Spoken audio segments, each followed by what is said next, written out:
Peggy 16.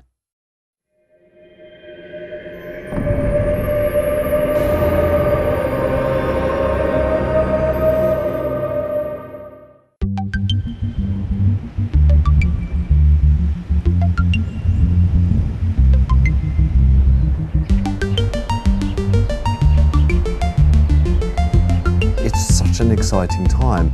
And you know why it's so exciting? It's because we're actually changing Fable 3. We're moving more towards the action-adventure and we're diminishing a little bit the RPG. We still love RPGs, we still adore RPGs, but we also love the drama and the excitement that action-adventure games bring. We've got a completely new GUI system. I know this sounds boring, but those two-dimensional lists that role-playing games have, I hate. The GUI is new for Fable 3 in that it's going to be 3D and interactive in a very 3D environment. So you'll be able to walk through the GUI and treat it as if it's just another part of the Fable world. Here's a level that's had a little bit of polish put into it with nice buildings which pop up to show you that you can have a little look at them.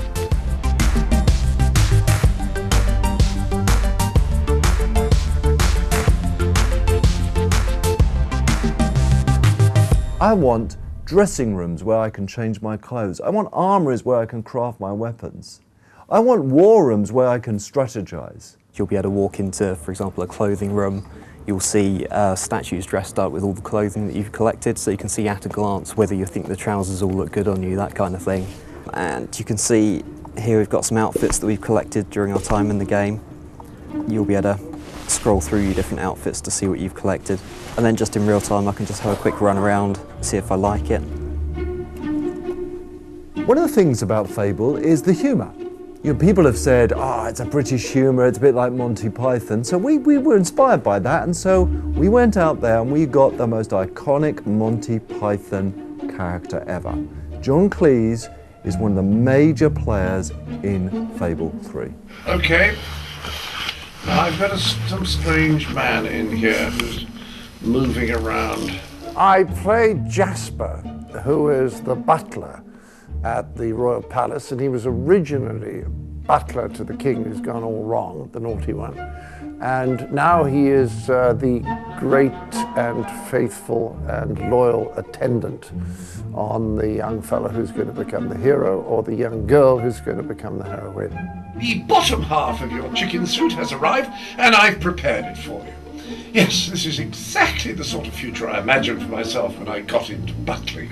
He's a little formal because he's an old-fashioned British-style butler, but the warmth and the emotional identification with the hero or heroine is very strong. Ah, a new mask. You'd be completely anonymous wearing this on your face. Wear it anywhere else on your person, I expect you would achieve exactly the opposite effect.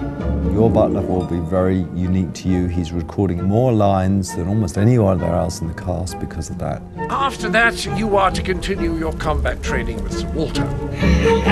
You start Fable 3, it's kind of like you started Fable 1 and Fable 2. You start fairly powerless, and what you've got to do is you've got to bring together followers to overthrow this tyrant king.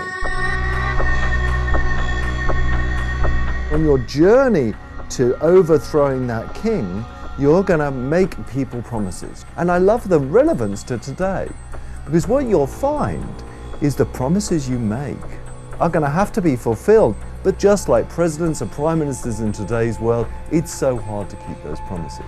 The trouble with most leaders is that ultimately they just want to be in charge. And they may cover it up under the feeling that they want to do good or make these changes, but basically they just like being top dog. And then about halfway through the game, you become king or queen. You rule Albion. It's that feeling of power, of dominance. You know, we've all asked ourselves this question, well, if I was in control, I would change this. Well, now with Fable 3, you have that choice. As I play through Fable, sure enough, the experience is what the Fable fans will love, absolutely. But also, there's an element of uniqueness here, which I feel lots more people enjoy. There's drama, there's emotion, there's a feeling of power, there's excitement. And I think we are really learning to blend all that stuff together. and deliver an experience in Fable 3 that really hasn't been seen before.